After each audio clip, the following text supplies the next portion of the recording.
আসসালামু আলাইকুম। কেমন আছেন সবাই? আশা করি সবাই ভালো আছেন। আমি ভালো আছি আপনাদের দোয়ায়। তারপরে ভালো আছি, বিভিন্ন সমস্যা তো থাকবেই। আমার কথা কারো ভালো লাগবে, কারো ভালো লাগবে না। এই বাংলাদেশের 16, 17, 18 কোটি জনসংখ্যার মধ্যে সবার মতবাদ তো এক হতে পারে না, সবার চিন্তাধারা এক হতে পারে না। সবাই তো গভীর জ্ঞানের অধিকারী, সবাই বেশি বুঝে, সুতরাং এক কেমনে হবে? তো আমি বেশি বুঝি না, আমি কম বুঝি। আমি অল্প একটু স্টাডি করার চেষ্টা করি, বুঝার চেষ্টা করি, জ্ঞান নেওয়ার চেষ্টা করি বিভিন্ন অ্যাঙ্গেলে।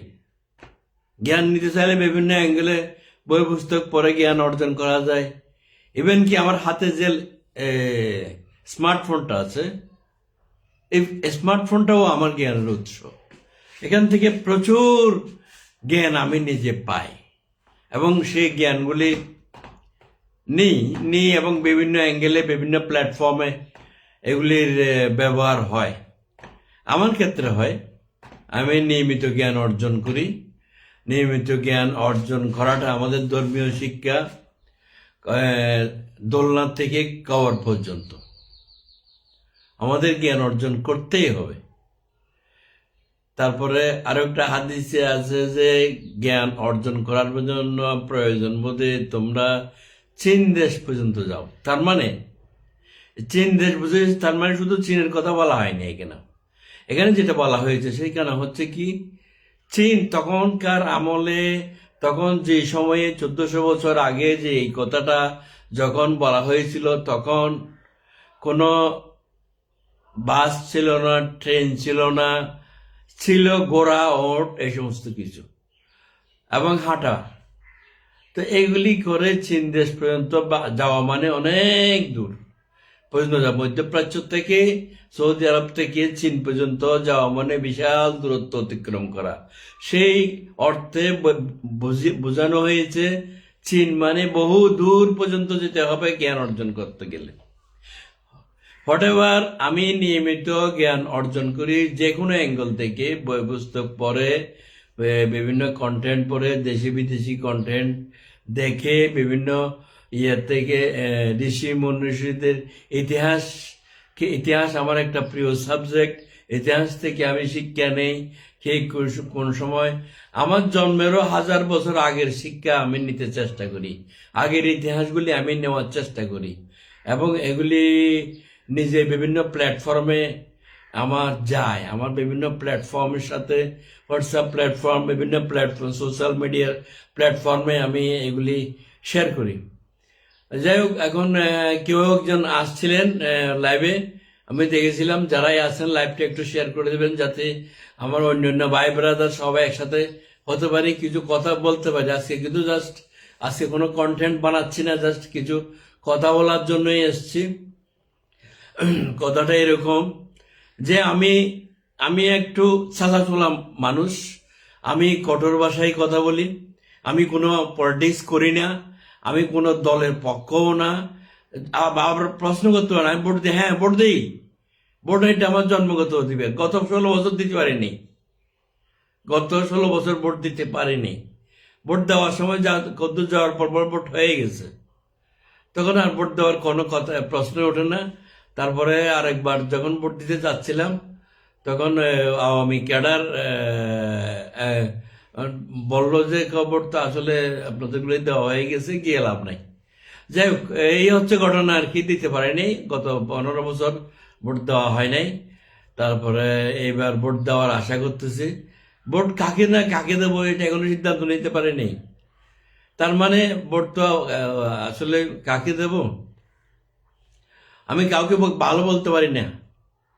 তবে আমাদের একটা ধর্মীয় যেটা শিক্ষা আছে, একটা হাদিস আছে। হাদিসটা হচ্ছে কিরকম যে আমি কাকে সমর্থন করব, কিভাবে আগাবো, বা যেমন একটা কথা আছে যে মন্দের ভালো সে, এই যে 10টা, 1টা, 2টা, 3টা, 4টা বিভিন্ন অপশন আমার হাতে, সে 5টা অপশন আছে। এই 5টা অপশনে আমি কাকে ভোট দেব? তো 5টা অপশনের মধ্যে যে সবচেয়ে, যে মনে করলাম সবাই খারাপ, হ্যাঁ সবাই খারাপের মধ্যে যে কম খারাপ তাকে সমর্থন করাটা আমাদের ধর্মীয় শিক্ষা, এবং এটা আমি ফলো করি। আমাদের ধর্মের যে ভালো কথাগুলি, যেগুলি অনেকগুলি, এগুলিতে আসলে আমি স্টাডি করে আমি জেনেছি যে, তারপর আরো আরেকটা শিক্ষা হচ্ছে, যেটা আমি আপনাদের সাথে একটু শেয়ার করি। আমি কিছু ধর্মীয় কথাও শেয়ার করি, সমস্যা নেই। কথা হচ্ছে কি, তো যেমন মনে করেন আমরা এক সাহাবী রাসূল সাল্লাল্লাহু আলাইহি ওয়াসাল্লামকে প্রশ্ন করতেছিলেন যে আমরা যে কখন আমাদের ইমানের স্তরগুলি, যদি আমাদেরকে ইমানের বিভিন্ন স্তর থাকতে হবে, তো স্টেজ কোনটা শক্তিশালী, কোনটা কম শক্তিশালী, কোনটা মাঝারি, কোনটা নিম্ন শ্রেণীর, এই ক্যাটাগরিটা যদি আমাকে একটু ভাগ করে দিতেন। তখন উনি একটা উদাহরণ দিয়ে ওই সাহাবীকে প্রশ্নটার উত্তর দিয়েছিলেন কিরকম, যে তোমার সামনে যদি কোনো একটা অন্যায় কাজ হয়ে থাকে, অন্যায় হচ্ছে বা কারো উপর জুলুম হচ্ছে, তখন তুমি সেটা হাত দিয়ে প্রতিবাদ করো, হাত দিয়ে ঠেকানোর চেষ্টা করো, সমস্যাটা ঠেকানোর চেষ্টা করো হাত দিয়ে। যদি মনে করো হাত দিয়ে ঠেকাতে গেলে তোমার উপর আঘাত আসবে, তখন সেটা হাত দিয়ে না হলেও মুখে কথা বলে শান্তিতে বোঝাই বা যেভাবে হোক এটা ঠেকানোর বন্ধ করার চেষ্টা করো। এটা হচ্ছে ইমানের দ্বিতীয় স্তর। তারপরে যদি মুখ দিয়েও কথা বলার সাহস না পাও, তাহলে তাকে অন্তর থেকে ঘৃণা করো। এটা হচ্ছে ইমানের সর্বনিম্ন স্তর। তো আমাদের ধর্মীয় অনেকগুলি শিক্ষা আছে, এই শিক্ষাগুলো নিতে হবে, জানতে হবে। আমি যা কিছু জানি সেটা শেয়ার করার চেষ্টা করি। যাই হোক, এখন কথা হচ্ছে, এই যে আমি নিয়মিত কথাবার্তা বলি, এর মধ্যে রাজনৈতিক কথাও চলে আসে। রাজনৈতিক কথা আসবে তো, রাজনীতি আমাদের চলাফেরার একটা অংশ। রাজনীতি আমাদের চলাফেরার একটা অংশ। আমি এর মধ্যে গত পরশুদিন যে একটা কন্টেন্ট বানিয়েছিলাম, সেই কন্টেন্টটা আমি ডিলিট করে দিতে বাধ্য হয়েছি। কেন? অনেকগুলি সত্য কথা এখানে ছিল। I don't care anybody. আমি কাউকে ভয় পাই না, এক আল্লাহকে ছাড়া কাউকে ভয় পাই না আমি। সেজন্য আমি কথা বলতে পারি, বলে ফেলি। কাকে ভয় পাবো আমি? এই যে গর্দবদেরকে ভয় পাবো? এই পেশি শক্তিকে ভয় পাবো? পেশি শক্তিকে ভয় করার কিছুই নেই। এদের কোনো ইমানে জোর নাই, এদের কোনো সৎ সাহস নাই। এরা হচ্ছে ধোঁয়া দিয়ে বাক্সিকার করার চেষ্টা করে। ধোঁয়া দিয়ে বাক্সিকার হয় না। এদের কথা বলার শক্তি নেই। ওরা কথা বলবে ওই জায়গায় যেখানে দুর্বল পাবে, সেখানে কথা বলবে। এদের তো ইমানে ভিত্তি নাই, এদের কোনো ইমানে ভিত্তি নাই। এটা শয়তানে আকবর, এটা বড় শয়তান। তো যাই হোক, এখন কথা হচ্ছে, আমার কন্টেন্ট আমি গত পরশুদিন যেটা আপলোড দিয়েছিলাম, প্রচুর ভিউ হচ্ছিল, সেটা আমি ডিলিট করে দিতে বাধ্য হয়েছি। এটার বিরুদ্ধে রিপোর্ট হয়ে গেছে অলরেডি। সবার এগেনস্ট হয়ে গেছে, সব পার্টির এগেনস্ট হয়ে গেছে। আমি সত্য কথা বললে তো আর আপনার গায়ে জ্বালা ধরবেই। তখন আমার ওইটার বিরুদ্ধে রিপোর্ট হয়ে গেছে। আমার কিছু রিপোর্ট করেছে কেউ না কেউ করছে, কিছু যায় আসে না আমার। আমি কন্টেন্ট ডিলিট করে দিয়েছি, কোনো সমস্যা নাই। কন্টেন্ট তো আমি যেটা নিয়ে আমার অ্যাড আসতেছিল, প্রচুর ভিউ হচ্ছিল, অ্যাড আসতেছিল, সেটা আমি ডিলিট করে দিছি। কিচ্ছু অসুবিধা নাই, সমস্যা কিছুই নাই। আমি কথা বলবোই, কেউ ঠেকাতে পারবে না, নোবডি এলস। কেন ঠেকাবে? বা ঠেকাবার শক্তি নাই। চোর ডাকাতদের শক্তি থাকে নাকি? মুসলমানদের শক্তি থাকে না। মুসলমানদের ইমানে জোর নাই, মানসিক শক্তি নাই।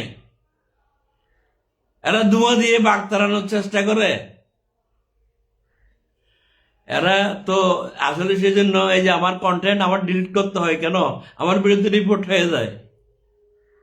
আমি সব দলের এগেনস্ট এই কথা, আমি পলিটিক্স করি না, পলিটিক্সের গোষ্ঠী, বাকিটা বললাম না। আমি পলিটিক্স করলে কথা বলা যায় না। পলিটিক্স করলে ওই যে পিছনে পিছনে লেজুর ভিত্তি করতে হয়। আমি লেজুর ভিত্তি করার মানুষ না, আমি কাউকে চামচা মারার মানুষ না, আমি দান্দাবাজি করে খাওয়ার মানুষ না। আমার ওইটার থেকে কিছু সুবিধা পাওয়ার এই উদ্দেশ্য আমার নাই, এবং আমি সুবিধা নিতেও চাই না। এই সুবিধা নেওয়াটাকে আমি ঘৃণা করি, আমার দরকার নাই। তো আমি সত্য কথা বলবোই।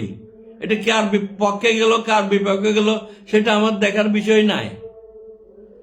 আমার কন্টেন্টের মধ্যে রিপোর্ট মারা হয়, আমার কন্টেন্ট ডিলিট করতে হয়, কোনো সমস্যা নাই। আমি একটু সমঝে কথা বলবো, একটু হিসাব করে কথা বলবো। আগে এখন একটু হিসাব করেই বলবো, অবশ্যই বলবো, যেটা সত্য সত্যই বলবো। এই যে পরিবেশ দূষণ করে আগামী 500 বছরের জন্য এই যে গত সিন্ডিকেট মাস্তান বাহিনী সমস্ত আমাদের দক্ষিণ বেল্টে ধ্বংস করে দিল, সেটা আমি বলবো না? কেন বলবো না? কাকে ভয় পাইতে হবে? আমার কাকে ভয় পাইতে হবে? যতদিন বেঁচে আসবো ততদিন বাঘের মতো বাঁচবো, আর না বাঁচলে গেলাম, সমস্যা নাই। আল্লাহ যতদিন রাখছে। যেই দেখতেছেন কাইন্ডলি একটু শেয়ার করে দিবেন, যাতে অন্য ভাই বেড়াদাররা আমার সাথে একটু যোগ হতে পারে। বাঁচবেন তো বাঘের মতো, বিড়ালের মতো বেঁচে লাভ নাই। বিড়ালের মতো বেঁচে লাভ নাই। এখানে এই যে আমার বিরুদ্ধে রিপোর্ট করে দিচ্ছে অলরেডি। আমি সত্য কথা বলি, সত্য তো বলবোই আমি। যার মধ্যে ইমানে জোর আছে সে সত্য কথা বলবে। মানে ও বিড়ালের মতো বাঁচাচ্ছে, বাঘের মতো বেশি, বাঘের মতো বেশি দেখায় ভালো। আমি কথা বলছি যেটা, যেমন আজকে, যাই হোক এখন সোজা কথায় আসি। আজকে হচ্ছে 16 তারিখ। আগামীকাল, আজকে এবং আগামীকাল এই বলছিলাম ক্রুশিয়াল নভেম্বর। এই নভেম্বরটা খুবই গুরুত্বপূর্ণ। কাইন্ডলি যারা লাইভটা দেখতেছেন একটু শেয়ার করে দিবেন প্লিজ। আমার বিনম্র অনুরোধ, লাইভটা একটু শেয়ার করে দিবেন প্লিজ। তো আজকে 16 তারিখ অনেক, আজকে সকাল মাত্র এখন বাজে 11টা, কত 11:40 মতো হয় বোধহয়। তো আজকে সারা দিন অনেক ঘটনা ঘটবে, হয়তো অনেক ঘটনা ঘটবে, হয়তো অনেক গাড়ি পোড়া যাবে, হয়তো অনেক পেট্রোল বোমা পড়বে, হয়তো বিভিন্ন রাস্তায় টায়ার জ্বলবে, হয়তো বিভিন্ন রাস্তা ব্লক করা হবে, হয়তো মুখোশধারী ওই যে হেলমেট পরে পরে বা অথবা রাতের অন্ধকারে মুখ চেহারা দেখা যায় না এরকম অবস্থায় মিছিল বের করবে, জয় বাংলা স্লোগান দিয়ে বের করবে। তো ওই এগুলির আর কোনো বেল নেই আসলে। কালকের থেকে সাজা হওয়া শুরু হয়ে যাবে এই নভেম্বরের মধ্যে। দেশে বিদেশে যারাই অবস্থান করতেছেন, স্বৈরাচার যারাই অবস্থান করতেছেন, আওয়ামী লীগের যারা বিশাল বিশাল বিশাল বিশাল ফেরাউন ছিলেন, ফেরাউন সবগুলি এই নভেম্বর, ডিসেম্বর, জানুয়ারির মধ্যে সবগুলির সাজা হয়ে যাবে। যারা দেশে অবস্থান করতেছেন বা বিদেশে, সবারই সাজা হয়ে যাবে। কোনো নো ওয়ে, সাজা হয়ে যাবে। এখন সাজা হয়ে যাওয়ার পরে সাজা হয় মুখোমুখি করেন, সাজার হয় মুখোমুখি হন, অথবা এইগুলির ইয়ে করেন, কি জানি এটা আপিল করেন। আপিল করার জন্য দেশে আসতে হবে তো আপনার। You must have to be in your country. Welcome to our country. We are waiting for you everybody, all the Awami League leaders, we are waiting for you. আপনারা বললেন না সবাই সেদিন, ওই যে গত কি জানি 14 তারিখ না 13 তারিখ কি একটা তারিখ ঘোষণা করার কথা হয়েছিল না, 13 তারিখ। সেই 13 তারিখ নাকি বলছে যে আপনারা এয়ারপোর্ট পাহারা দিয়ে দেখেন, সবাই পালাবে। মাথা খারাপ, আপনাদেরকে তো খুঁজে পাওয়া যায় নাই। বাসের লাঠিতে তৈরি ছিল, কোথায় গেলেন আপনারা? বাসের লাঠিতেও প্রচুর দেখলাম, ভিডিও দেখলাম, আমি আমি প্রচুর ভিডিও দেখলাম বাসের, কিন্তু এগুলি ব্যবহার করার মতো কাউকে পাওয়া যায় নাই।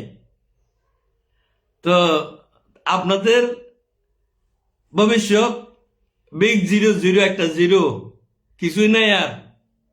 মুসলিম লীগের মতো জিরো হয়ে গেছেন, মাইনাস হয়ে গেছেন, লস প্রজেক্ট। শেয়ার করেন প্লিজ। মাইনাস হয়ে গেছেন, মাইনাস মাইনাস, মানে লস প্রজেক্ট আপনারা। আপনাদের ওই যে ফেরাউনের যেমন শেষ হয়ে গেছে, দুনিয়ার থেকে বিলুপ্ত হয়ে গেছে, আর কতগুলি ইয়ে আছে আর কি, পিরামিড আছে, তো ওইরকম ইয়ে হয়ে থাকবেন আর কি, শেষ হয়ে যাবে। মানে ফেরাউনের যেমন শেষ আছে, আপনাদের শেষ হয়ে, আপনারা ফেরাউন শেষ হয়ে গেছেন, আর চিন্তা আপনার কামব্যাক করার সুযোগ নাই, নো ওয়ে। দিন যায় দিন আসে, ইতিহাস যায় ইতিহাস আছে। ব্রিটিশ রাজ এই দেশ থেকে চলে গেছে, আর আসবে না ব্রিটিশ রাজ। ব্রিটিশরা আসছে, ব্রিটিশরা ওইভাবে দেশ শাসন করার জন্য আর আসতে পারবে না। এখানে ওই যে ভারতের আধিপত্যবাদ শেষ, সেই আধিপত্যবাদের চোখে এই যে আমাদের দেশটা চালাইতো আমাদের দেশে যে এখানে এই যে গুমঘর হয়েছিল, আয়নাঘর হয়েছিল, সেই আয়নাঘরের মধ্যে হিন্দিতে এবং ইংরেজিতে ওদেরকে প্রশ্ন করা হইতো। তো এগুলি তো আমরা দেখছি। তো এখন এই যে আয়নাঘর, এখন আপনাদের রেজাল্ট কি? রেজাল্ট হচ্ছে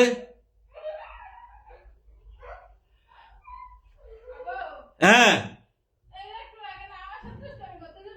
না না, আমি কাজ করতেছি। হ্যাঁ, যাই হোক, এই দেশে আপনাদের জন্য ফেরাউনের শেষ হয়ে গেছে, আপনারাও শেষ। তো আপনাদের chapter closed, history is closed, আপনাদের চ্যাপ্টার শেষ। আপনারা এখন কিছু একটা কর্ম করে খান। এতদিন তো বসে বসে গেছেন, আপনাদের কোনো চাকরি ছিল না, ব্যবসা ছিল না। হ্যাঁ, ব্যবসা ছিল, বুয়ার প্রতিষ্ঠান বানাইছেন কাগজে কলমে। সেই কাগজে কলমে প্রতিষ্ঠান থেকে, ব্যাংক থেকে লোন নিছেন হাজার হাজার কোটি টাকা। সেই হাজার হাজার কোটি টাকা বিদেশে পাচার করছেন। 365টা বাড়ি করছেন লন্ডনের মতো শহরে। এরপরে UAE-তে বাড়ি করছেন, ব্যবসা প্রতিষ্ঠান করছেন, বুয়া প্রতিষ্ঠান করছেন। এগুলি ছিল আপনাদের ব্যবসা, আপনাদের কোনো চাকরি ছিল না। অনেক খাইছেন, আর খাওয়ার আশা বাদ দেন। আর এখানে যারা পাগল ছাগল, যেগুলি এখনো জয় বাংলা করে করে চিল্লান, মাঝে মধ্যে অন্ধকারে চিল্লান, অনেক কিছু করবেন, সিঁড়ি ফেলবেন, কিছুই শিখতে পারবেন না, কিছুই শিখতে পারবেন না। শুধু অনেক করছেন তো। 1971 দেশটা স্বাধীন হয়েছিল। 71 দেশটা কেন স্বাধীন হয়েছিল? তারও একটা কারণ আছে। 1947-এ যখন ব্রিটিশ থেকে স্বাধীনতা পাই, এটা ছিল পাক ভারত উপমহাদেশ। পাকিস্তান, বাংলাদেশ, ইন্ডিয়া সব মিলিয়ে একটাই দেশ ছিল, ভারতবর্ষ। সেই ভারতবর্ষকে ধর্মের ভিত্তিতে দুইটা দেশ করা হলো, পাকিস্তান এবং ভারত। সেই পাকিস্তান চেয়েছিল মোহাম্মদ আলী জিন্নার নেতৃত্বে মুসলিম লীগ, এবং জওহরলাল নেহেরু বা মহাত্মা গান্ধীর নেতৃত্বে এরা কংগ্রেস চেয়েছিল ভারত। যাই হোক, যেভাবে হোক দুইটা ভাগে বিভক্ত হলো। পাকিস্তান হলো 1947 থেকে 71 পর্যন্ত। 47 থেকে 71 কয় বছর হয়? এই 20-24 বছরের মধ্যে মুসলিম লীগ পুরো পাকিস্তান থেকে ব্যানিশ। পুরো পাকিস্তান মানে বাংলাদেশ, পুরো পাকিস্তান স্বাধীন হয়ে বাংলাদেশ হয়ে গেল। এখন পুরো পাকিস্তান যে স্বাধীন কেন হলো, তারও একটা বিশাল কারণ আছে। তারও একটা বিশাল কারণ এই আওয়ামী যারা যারা করেন, আপনারা ইতিহাস বুঝেন না কি করেন। এখন আপনাদের যে ন্যারেটিভ, আপনাদের আব্বাজান যে ন্যারেটিভ আপনাদেরকে শিখিয়ে দিয়ে গেছে, সেই ন্যারেটিভ তো আসল ন্যারেটিভ নয়।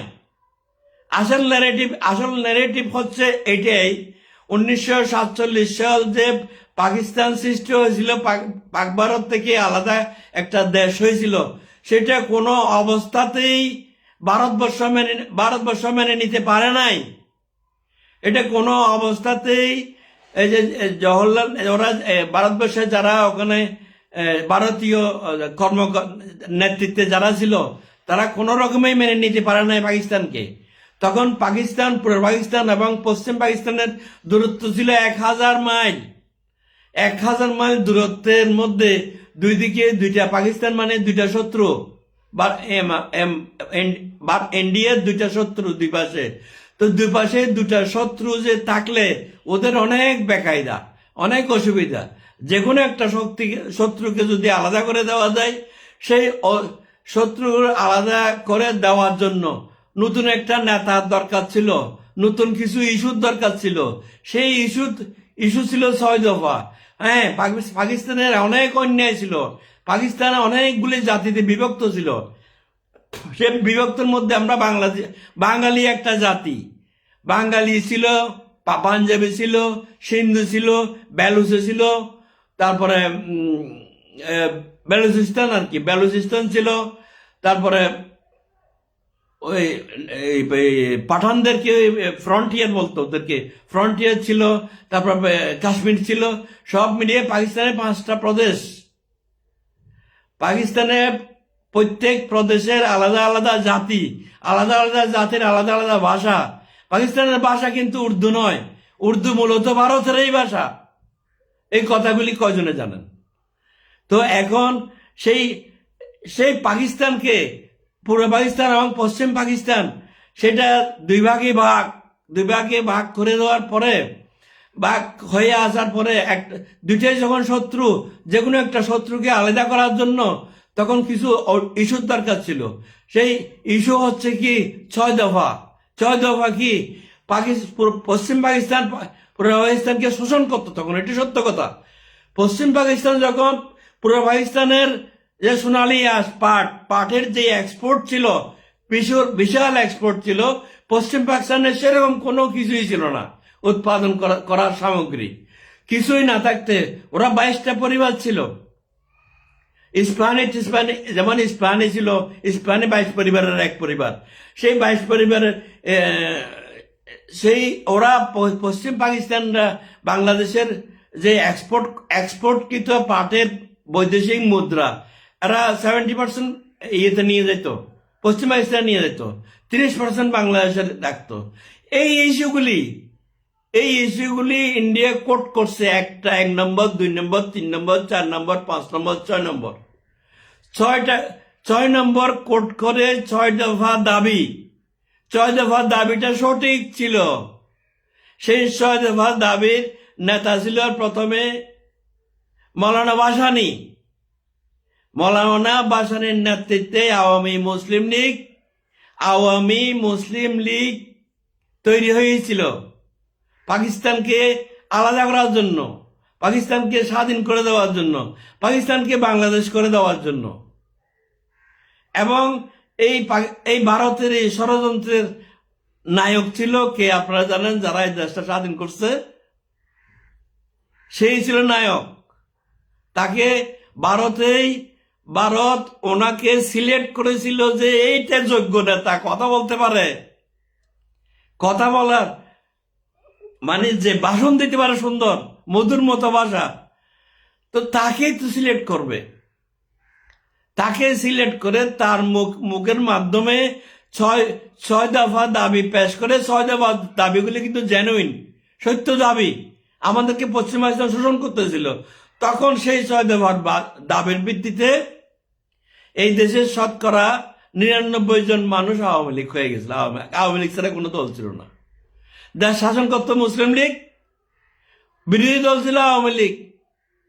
ভোট হলো, ভোটে 99টা সিট আওয়ামী লীগ পাইল, কিন্তু আওয়ামী লীগ পাইল এটা। তখন এই পুরা পরিকল্পনা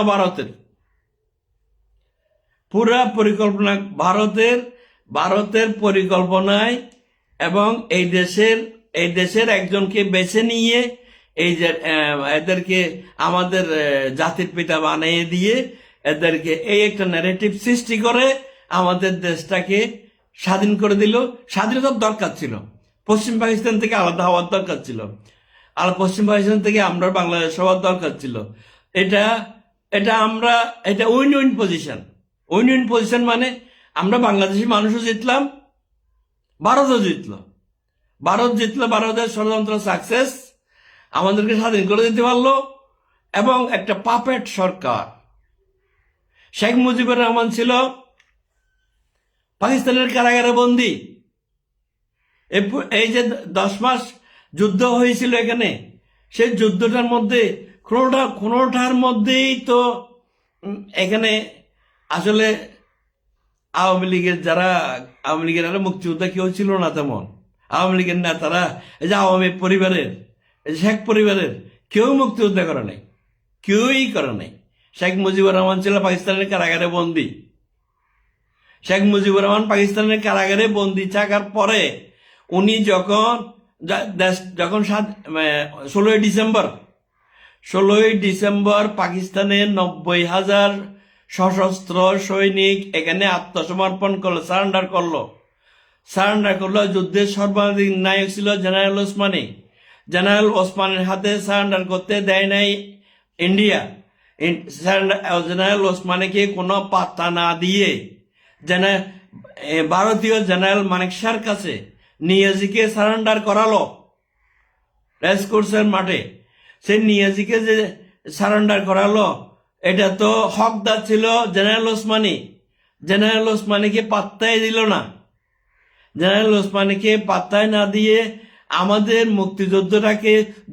মুক্তিযুদ্ধ করছে বাংলাদেশের অকুতোভয় সেনাবাহিনী, বাংলাদেশের বিজিবির সদস্যরা, বাংলাদেশের পুলিশের সদস্যরা, বাংলাদেশের আনসার সদস্যরা, যারাই যখন চাকরি অবস্থায় ছিল তারা সবাই মুক্তিযুদ্ধ ছিল।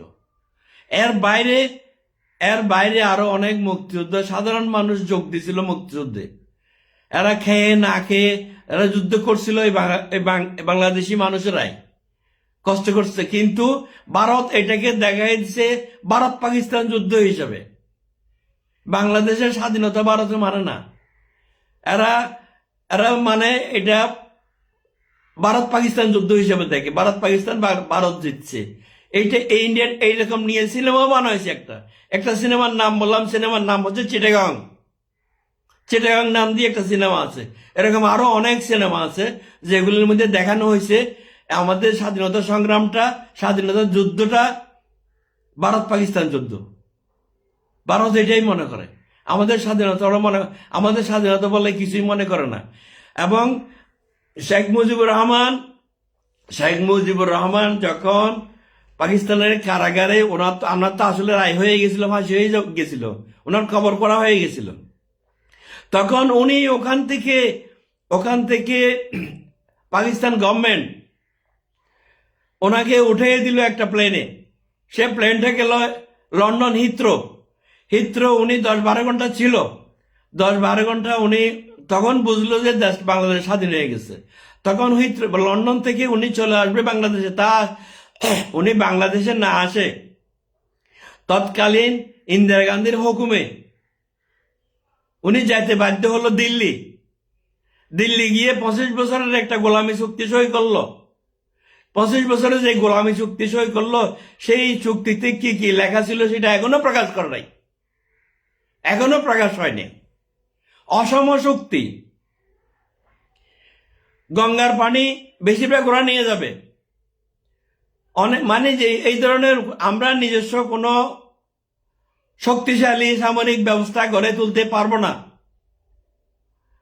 আমাদের কোনো সামরিক চুক্তি করতে গেলে ওরাও ওখানে ইনভলভ থাকবে, ওদের কথার বাইরে আমরা চলতে পারবো না, ভারতের কথার বাইরে বাংলাদেশ এরকম অনেক গুলির দ্বারা দিয়ে একটা গোলামির চুক্তি শেখ মুজিবুর রহমান সই করে এসছে দিল্লিতে, লন্ডন থেকে হিথ্রো নেমে ওই সইটা করে তারপরে উনি তার পরদিন বাংলাদেশে আসছে।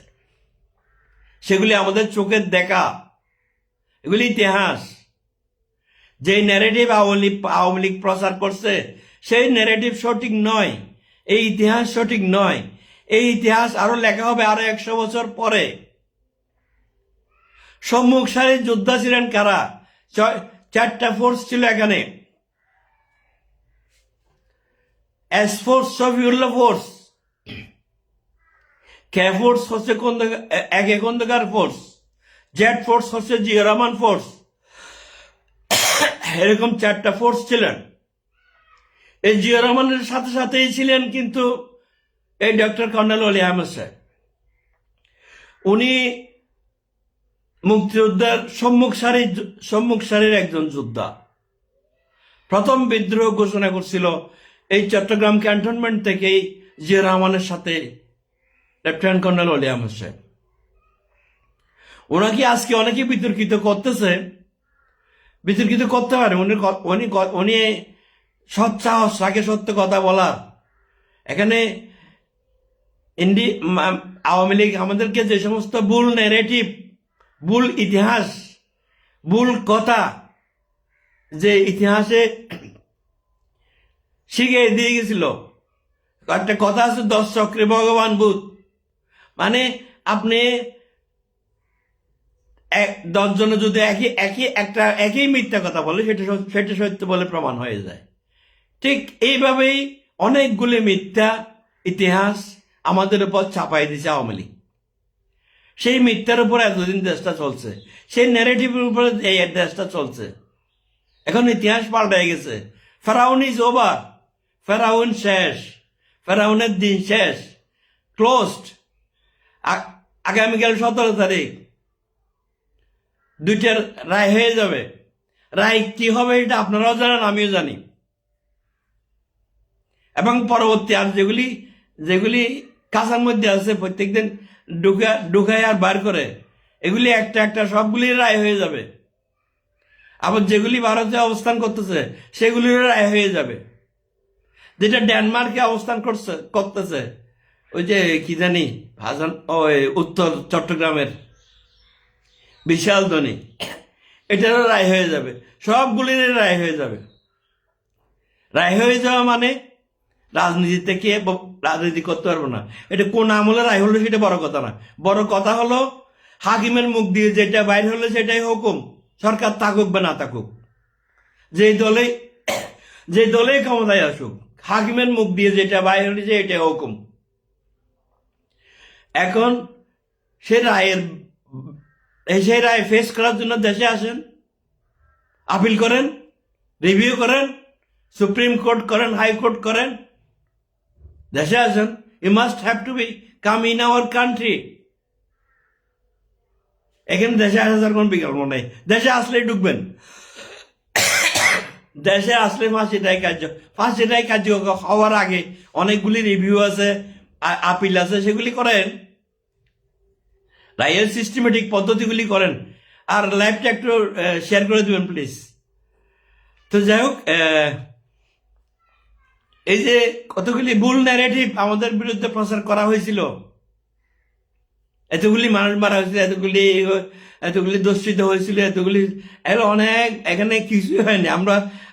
আমরা পাঞ্জাবি চোখেও দেখি নাই আমাদের এই গ্রামে। চোখও দেখছি, মেইন রোড দিয়ে যাওয়া আসা করার সময় দেখছি, ওই যে আরাকান রোড দিয়ে কক্সবাজার মুখী যাওয়া আসা গতি দেখছি আর কি। কিন্তু ভিতরে কোনোদিন কোনো আসা নাই।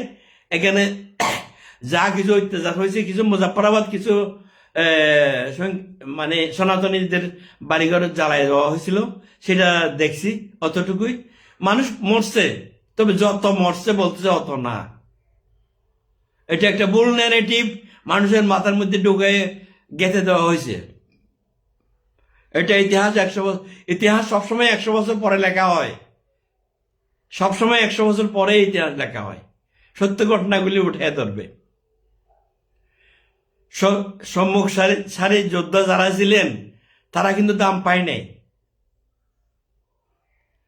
যারা অ্যাসমোস করেছে, মানে কলকাতাতে বসে, দিল্লিতে বসে, তারা এখানে গদিতে বসে এই দেশটাকে লুটপাট করছে। এই দেশ থেকে যেই পরিমাণ টাকা নিয়ে যাওয়া হয়েছে, সেই পরিমাণ টাকা যদি এই দেশ থেকে না নিয়ে যেত, এই দেশটা সিঙ্গাপুরে পরিণত হতো। এই দেশের সঠিকভাবে ব্যবস্থাপনা হলে সিঙ্গাপুরে পরিণত হতো।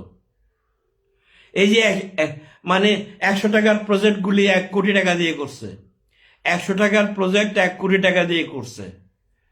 একটা 500 টাকার বালিশ 7 তলায় উঠানোর জন্য বিল নিছে 750 টাকা। এটা বালিশ কাণ্ডের ঘটনা সবাই জানেন। এইভাবে দেশটাকে লুটতরাজ করা হয়েছে, আওয়ামীদের পেট বাড়ানো হয়েছে। এইভাবে ওরা রাতারাতি ওদের বাড়িতে বিল্ডিং হয়ে গেছে, ওদের মানে মার্কেট হয়ে গেছে, ওদের ব্যবসা হয়ে গেছে, দেশেও হয়েছে, বিদেশেও হয়েছে। আবার ওদের যারা 1000 কোটি টাকা মিলিয়নার, ওদের টাকা রাখার জন্য প্রচুর মানুষের দরকার, ওদের ক্যাশিয়ার দরকার, ওদের ম্যানেজার দরকার। ওদের এখানে বিদেশেও যেমন বাড়ি গেছে, এখানেও নামে বেনামে প্রচুর বাড়ি, ব্যবসা প্রতিষ্ঠান আছে। এগুলির থেকে মাসে মাসে চাঁদা উঠানো হয়। সেই চাঁদাগুলি হয়তো বিদেশে পাঠায়, না হলে নিজেরা খায়। এখানে খাওয়ার লোকও আছে, এখানে ক্যাশিয়ারও আছে, এখানে ম্যানেজারও আছে ওদের। তো আসলে কি বলবো, উপরের দিকে তুতু ছিটালে নিজের গায়ে পড়বে। অনেক কথা, আমার কথাগুলির মধ্যে রিপোর্ট হয়ে যায়, আমার কন্টেন্ট ডিলিট করে দিতে হয়। পরশু দিনের কন্টেন্ট আমি ডিলিট করে দিছি, ডিলিট করতে বাধ্য হয়েছে, নইলে আমার পেজ এটা বিলুপ্ত হয়ে যাবে। ফেসবুকেই এটা গায়েব করে দিবে। এখানে অনেক আইন কানুন আছে, ফেসবুকের মধ্যে, ইউটিউবের মধ্যে অনেক আইন কানুন আছে, সেগুলি আমাদের মেনে চলতে হয়। সেজন্য গালটাকে কন্ট্রোল রাখছি, আর নইলে আরো অনেক কথা বলতাম। অনেক ইতিহাস জানি আমরা, ত্রিকালদর্শী, 3 রকমের জাতীয় সঙ্গীত গাইছি, অনেক কিছু দেখছি। আমাদেরকে শিখাতে আসবে এরকম লোক এখানে জন্মগ্রহণ করে নাই। এই বাহুবল কোনো কাজে আসবে না। আমাদের এগুলি ইমানি শক্তি। আমরা কারো থেকে 2 টাকা খাই নাই, এই রেকর্ড নাই। আমার থেকে কেউ 2 টাকা পাবে সেরকম রেকর্ডও নাই। ইমানি শক্তি আছে। কারো কোনো দলের তোয়াজ করবো না, কোনো ধান্দাবাজি করবো না। মেরুদণ্ডটা সোজা রেখে চলবো, যতদিন বেঁচে আছি বাঘের মতো বাঁচবো, নাহলে বিড়ালের মতো বাঁচবো, দরকার নেই বেশি টাকা। একটা মানুষের জীবনে কত টাকার দরকার? আমার তো খুব বেশি টাকার দরকার নাই। আমার বাড়িও নেই, গাড়িও নেই, আমার আমার কোনো সম্পদও নেই, সম্পদেরও দরকার নেই। আসছি দুনিয়ার মধ্যে উলঙ্গ, যাবো উলঙ্গ, কিছুই নিয়ে যেতে পারবো না। একটা সাদা কাপড় পেঁচাইয়ে দিবে। তাহলে আমার এত বাহাদুরি দেখানোর দরকার নেই। আমরা এত টাকা পয়সা কি করবো? আমি কার জন্য রেখে যাব? আমি অন্যায় করলে, আমি চুরি করলে, আমি ডাকাতি করলে, আমি আরেকজনের হক মেরে গেলে সেই টাকা পয়সা দায়িত্ব আমার বউও নেবে না। আমার ইনকামের টাকার থেকে যারা খায় তারাও নেবে না। আমি কেন তাইলে আরেকজনের জন্য আমি অন্যায় করতে যাবো? আমি এরকম অন্যায় করার মানুষ আমি না। আরেকজন করতে পারে, আরেকজন গুকায়, আমি গুকাবো না। আমি একবেলা না খেয়ে থাকবো, অসুবিধা নাই। 2 বেলা না খেয়ে থাকবো, এটা কেউ চোখে দেখবে না। আমি খাই নাই কি খাইছি, এটা চোখে দেখবে না, কিন্তু আমার অন্যায়টা চোখে দেখবে। আমার একটা ইমানি শক্তি আছে, আমি অন্যায় করি নাই, অন্যায় করিও না, অন্যায় সহ্যও করি না। আমাকে টাকা দিও কেউ কিনতে পারবে না, কেউ কিনতে পারবে না, গ্যারান্টেড। কথাবার্তার মাধ্যমে অনেক কিছু আমার থেকে আদায় করতে পারবে, কিন্তু আমাকে টাকা দিয়ে কেউ কিনতে পারবে না। ভালো থাকবেন, আজকে এই পর্যন্তই, অনেক বকর বকর করলাম। দোয়া করবেন আমার জন্য যেন কথা বলার শক্তি পাই। আসসালামু আলাইকুম, খুদা হাফেজ আজকের মতো।